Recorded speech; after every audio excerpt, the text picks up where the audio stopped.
Anecdotario, con Luis Alberto Fernández García.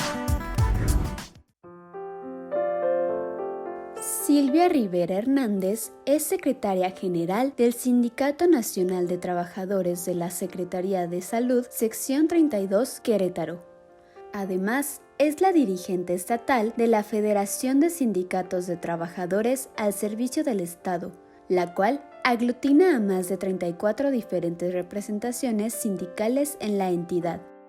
Estudió la licenciatura en enfermería en la Universidad Autónoma de Querétaro y trabajó por más de 10 años en el Hospital General de Querétaro, desempeñándose en diversas áreas de atención como terapia intensiva, urgencias y traumatología. Cuenta con un posgrado en salud laboral y es graduada de la carrera de Derecho por el Instituto Nacional de Estudios Superiores en Derecho Penal. Por más de una década ha desempeñado cargos de representación laboral.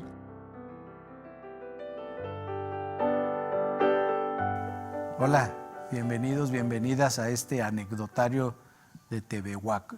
Y también le damos una bienvenida cordial a nuestra invitada de hoy, enfermera, representante de los trabajadores de salud, licenciada en Derecho, maestranda en Derecho, Silvia Rivera. Muy buen día, muchas gracias por la invitación. Un gusto estar acá. Y sí, efectivamente, una de las primeras licenciaturas que obtengo es licenciada en enfermería, precisamente aquí en la Facultad de Enfermería, orgullosamente UAC. Sí. Y bueno, también hicimos ahí una especialidad en salud laboral, pero dada que las condiciones me han llevado por otro camino, pues al final uno tiene que ir cubriendo ese conocimiento pues para poder hacer una mejor defensa del trabajador, y es así como inicio la carrera en Derecho y actualmente la maestría en Derecho Laboral. Correcto. Primero, es decir, tu primera vocación y tus primeros trabajos ya como profesionista fueron en la enfermería, ¿es correcto? ¿Y sí. por qué te gusta ese cuidado? Es una profesión bien difícil, no siempre tan... Es decir, normalmente no se valora hasta que está uno ahí tendido y recibe uno los cuidados de una enfermera, de un enfermero. Sí. Esa etapa de tu vida, platícanos de ella. Bueno, la verdad es que la enfermería es una carrera muy completa y la responsabilidad que lleva a cabo en lo que se refiere a los sistemas de salud es primordial. De hecho, hoy con la pandemia, una de las profesiones que más le ha hecho frente a este virus es enfermería. Y realmente que son las enfermeras las que están ahí, son las que están tomando decisiones, son las que están directamente dentro de las áreas COVID con el paciente. Médicos tenemos muy poquitos, desafortunadamente, entonces es la enfermera la que hoy está al frente, y creo que con esto se vino a demostrar algo que usted acaba de decir, ¿no? De que no se le daba tanto la importancia, aunque siempre la ha tenido, y aunque su papel, insisto, es fundamental en los servicios de salud. Claro, no es auxiliar, hace otras cosas que los médicos, las médicas no hacen, ni están formados para ello, etcétera. ¿Cuántos años practicaste la enfermería profesional y en dónde? Bueno, yo desde que salí de la carrera ingresé al Hospital General de aquí de Querétaro, que hoy es Hospital COVID, y pues estamos hablando de hace 20 años que estuve ahí, que sigo siendo parte de ese hospital y que hoy con una función diferente, pero que en esta pandemia le hemos tenido que entrar en muchas cosas que son fundamentales para la operatividad de los centros hospitalarios. Bueno, ya que lo has tocado, hablemos de esta etapa que vimos. Después hablamos de, si te parece, de tu representación sindical y de tu otra formación en el derecho, pero háblanos de tus compañeras, sobre todo mujeres, pero también hay compañeros. A partir de marzo se enfrentan a un problema de gran complejidad en los hospitales. Platícanos cómo están, cómo la ven, qué sufren, qué satisfacciones tienen también? Híjole, yo creo que tocó un tema sumamente complejo, empezando porque se enfrentan hoy a un virus que, pues como sabemos, es una pandemia que ha sido a nivel mundial, que esta enfermedad no tiene tratamiento, que es lo más importante, pero otra de las cosas que debemos destacar es que inclusive la atención requiere de otro tipo de acciones por parte de todo el personal, llámese enfermeras, médicos, camilleros, que tienen que usar hoy un equipo especial precisamente para evitar que se contagien. Desde ahí ya es complejo. Es cansado usar el equipo de protección. Es muy cansado, sí, porque ¿a qué se enfrentaron? Primero, un estrés de estar contra algo que no tiene tratamiento. Segundo, usar un equipo que implica mayor energía, que implica un cuidado muy especial para evitar el contagio, porque cualquier error que cometan en el momento, no tanto de vestirse, sino en el momento de quitarse el equipo de protección, es ahí donde puede haber el contagio. Pero además de eso, también con una situación donde están prácticamente solos el personal de salud en atención. Y digo solos, ¿por qué?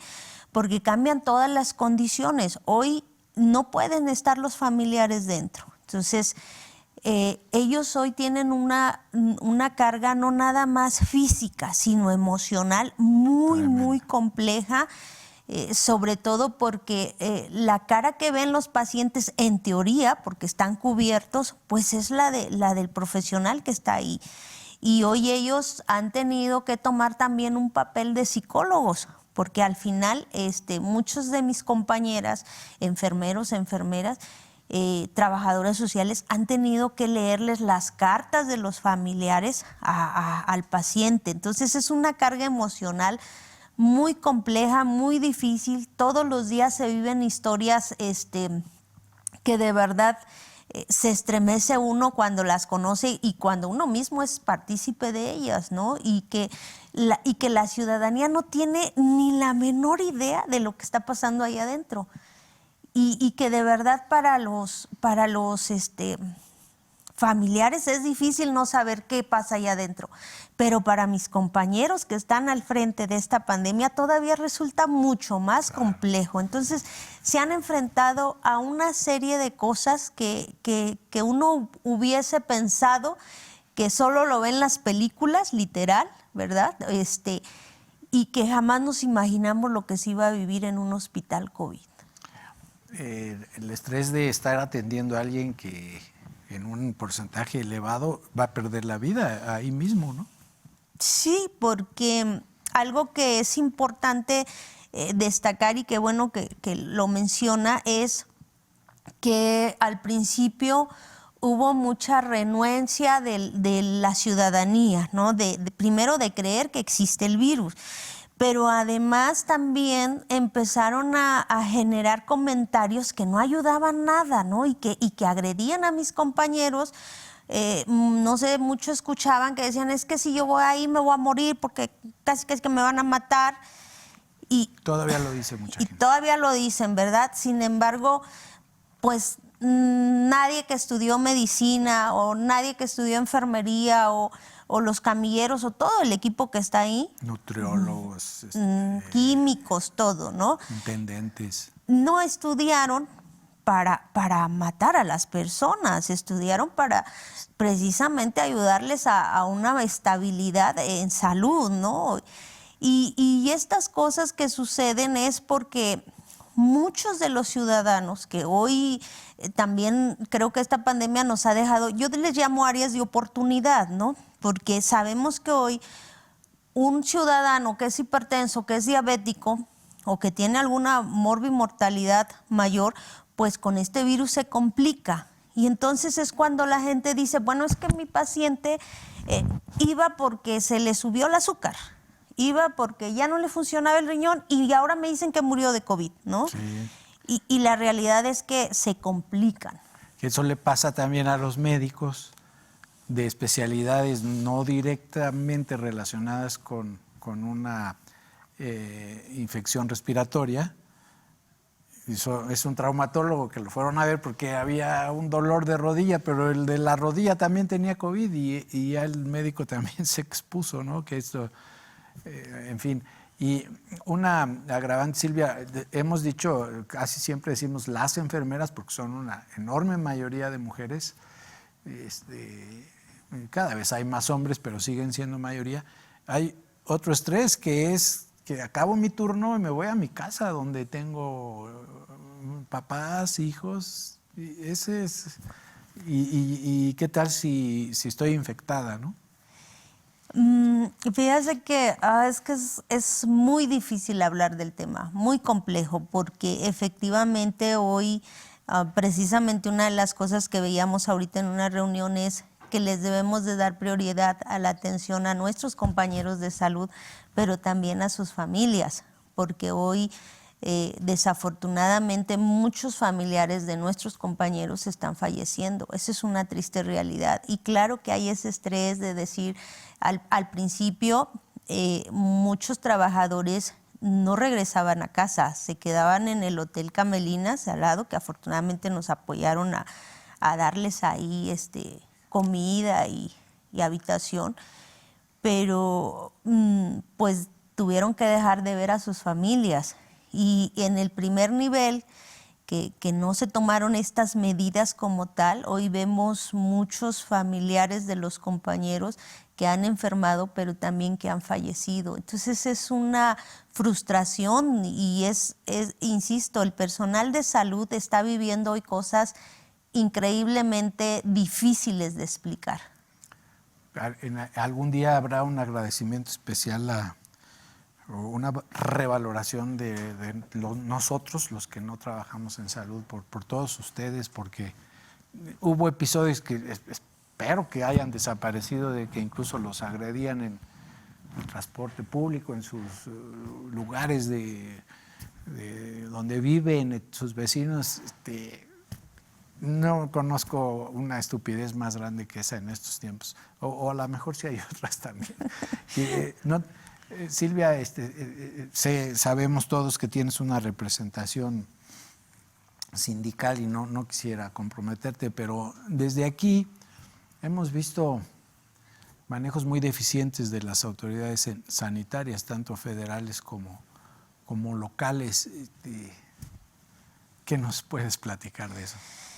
Yo creo que, insisto, hoy en los sistemas de salud muchos dirían que son errores que se han evidenciado. La verdad es que yo lo sigo diciendo, son áreas de oportunidad. No nos podemos cruzar de brazos y empezar a echar culpas. Creo que tenemos que actuar.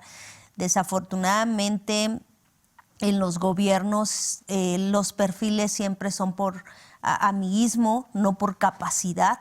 Y también que no conocen el área que están a veces administrando.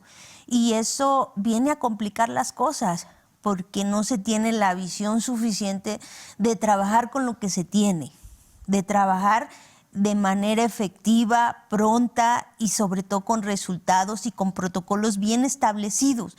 Porque una de las cosas que hasta el día de hoy seguimos todavía sufriendo es que esos protocolos no terminan de aterrizarse en el primer nivel.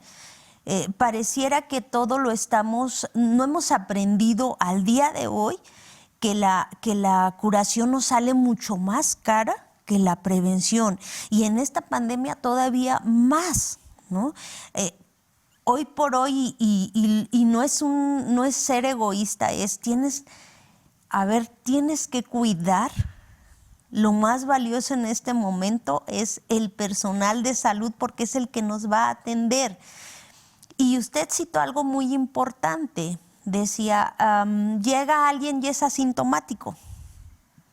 Y de repente resulta que tenía COVID, pero yo, profesional de la medicina, el ámbito que sea, lo atendí, ¿no? Entonces, eso está pasando en el primer nivel. En el primer nivel siempre va a ser el primer contacto de un paciente, ¿Por qué? Porque le duele la cabeza, porque tiene dolor de estómago, porque tienen fiebre, qué sé yo. Y entonces llegan al primer nivel de primer contacto. Y insisto, ahí ha faltado mucha atención de los gobiernos porque no hemos tenido esa visión de realmente establecer protocolos con ser más estrictos, pero sobre todo cuidando al personal de salud, porque ya vimos que tampoco hay el suficiente profesional para atender. Veíamos que en las declaraciones que se hacen hay una contradicción tremenda entre gobierno federal, gobierno estatal, suben una información y resulta que es otra, las capacidades hospitalarias en porcentaje se dicen de una manera, cambia de un gobierno a otro y eso no ayuda para nada. Y se dice que hay disponibilidad, pero los enfermos llegan a los hospitales y no hay lugar.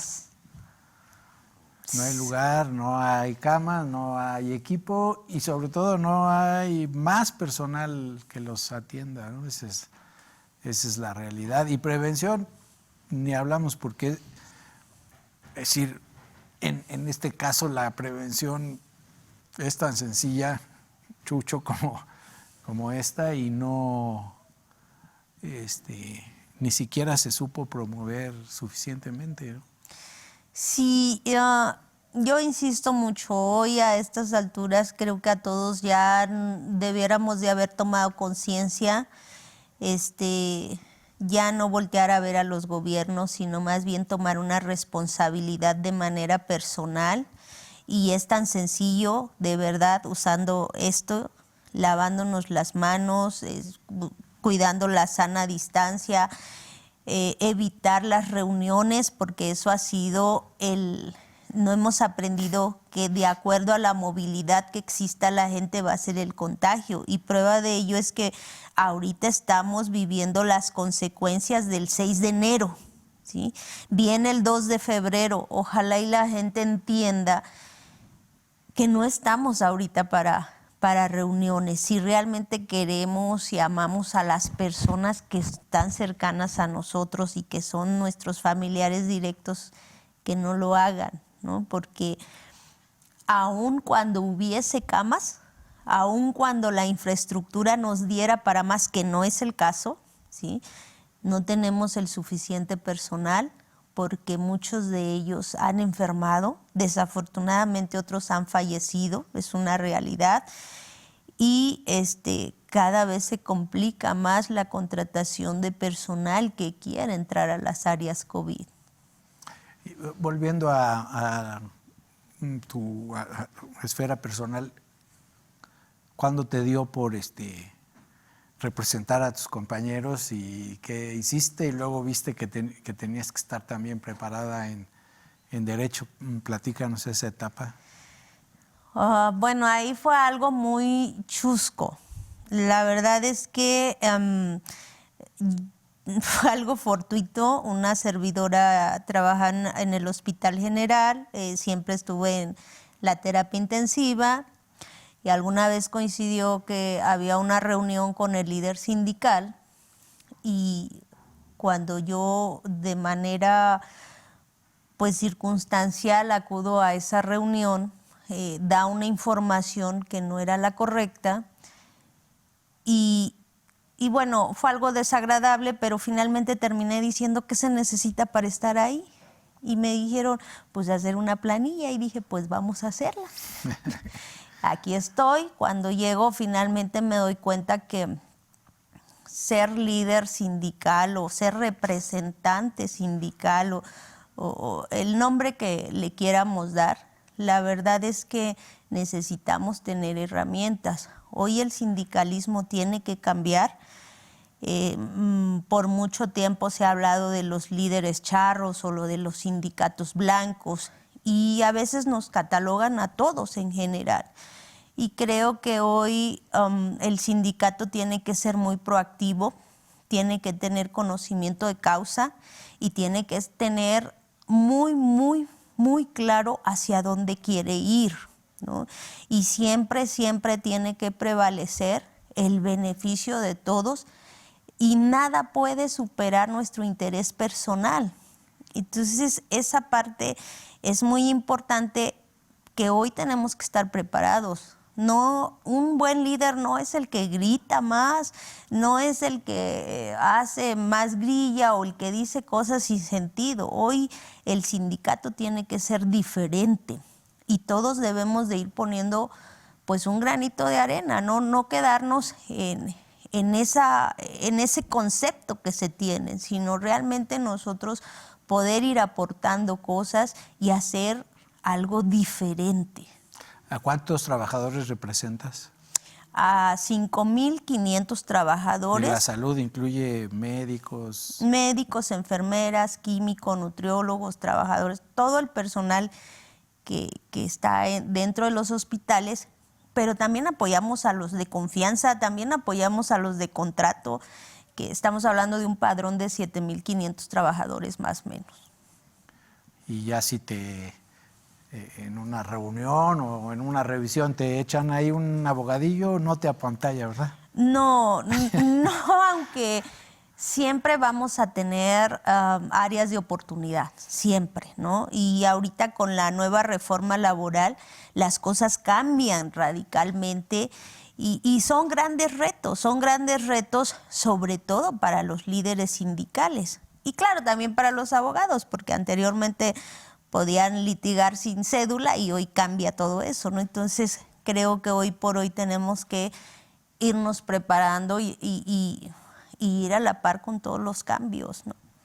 Pues Silvia, muchas gracias. Tú ya tienes varias cédulas, todavía está juntando otras de sus profesiones y ojalá y pudieras decirle a tus representados que sí habemos personas que valoramos profundamente el trabajo de ustedes, de los trabajadores de la salud. Sin ustedes no podíamos vivir, ni siquiera enfermarnos. Entonces, pues a ver cómo seguimos. Ahorita estamos mal, esperemos tiempos mejores gracias a ustedes en buena parte. Pues primero Dios, muchas gracias a nombre de mis compañeros. Yo sé que ellos al final también han sentido también mucho el apoyo de la ciudadanía, porque si hay un reconocimiento, no todo es malo, ¿verdad? Esta pandemia vino a sacar lo peor de la gente, pero también lo mejor de la gente y a nombre de mis compañeros, muchas gracias. Cuídense mucho, por favor, esto no ha terminado. Las situaciones que se viven en un hospital no son nada fáciles y entiendo que para la ciudadanía hoy tampoco es fácil. No, está muy complicado, pues. Y gracias al equipo de producción que está muy lejos, ya no quieren hacer ni close-up. Y gracias a todos ustedes, hasta la próxima, misma hora, mismo lugar.